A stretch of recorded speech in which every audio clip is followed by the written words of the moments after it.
ఎర్ర చందనం ఎన్ని తల శటకోపం పెట్టి గోవింద ఇన్ని చెప్తున్నా నేను మీ అందరికి.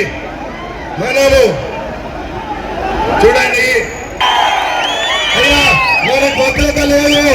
ఈయన ఏ నాయకుడిని ఎప్పుడు చంపుతాడో తెలియదు వైఎస్ఆర్ వాళ్ళు. మనం ధైర్యంగా ఉన్నాం. మన కార్యకర్తలే మన ధైర్యం, మన స్ఫూర్తి.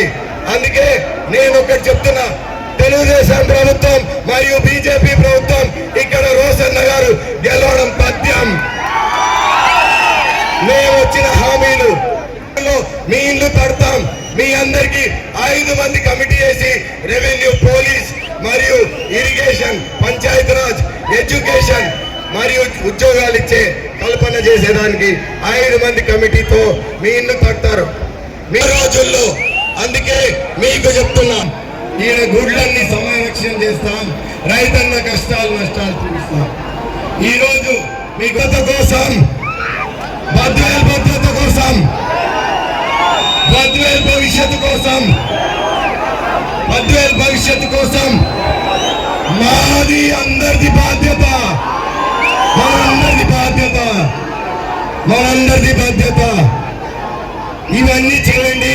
మన బద్వేల్ టీడీపీ అధ్యక్షులు రితీష్ కుమార్ గారికి, బీజేపీ అధ్యక్షులు రెడ్డి గారికి, మరి బొమ్మన సుబ్రహ్మణ్యం గారికి, ఇంకా మిగతా పెద్దలకు, బీజేపీ నాయకులు, తెలుగుదేశం నాయకులు, జనసేన నాయకులు, కార్యకర్తలు, మరి అశేష ప్రజానికము, ముఖ్యంగా మన వీరారెడ్డి గారు పెద్దాయన గారి ఆశీస్సులు మరియు రితీష్ అన్న గారి ప్రోత్సాహం, ముఖ్యంగా మన పెద్దాయన గారి ఆశీస్సులతో నేను ఈరోజు నామినేషన్ వేస్తుండగా మీరందరూ నాకు ఆశీర్వదించాలని మంచి కోరుకుంటున్నా.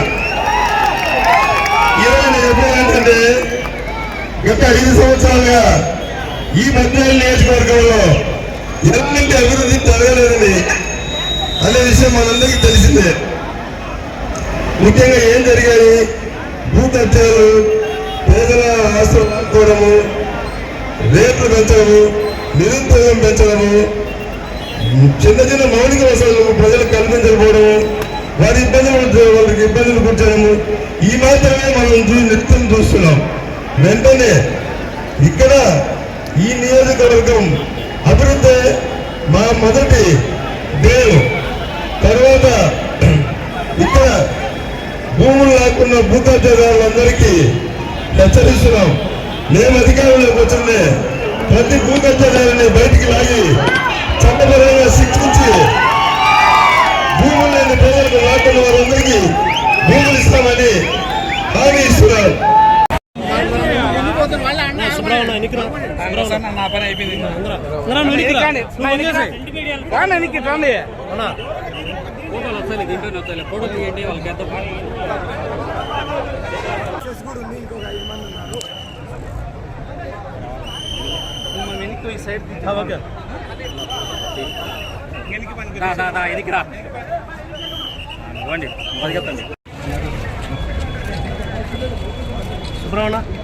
రానా రాలేనా రాలే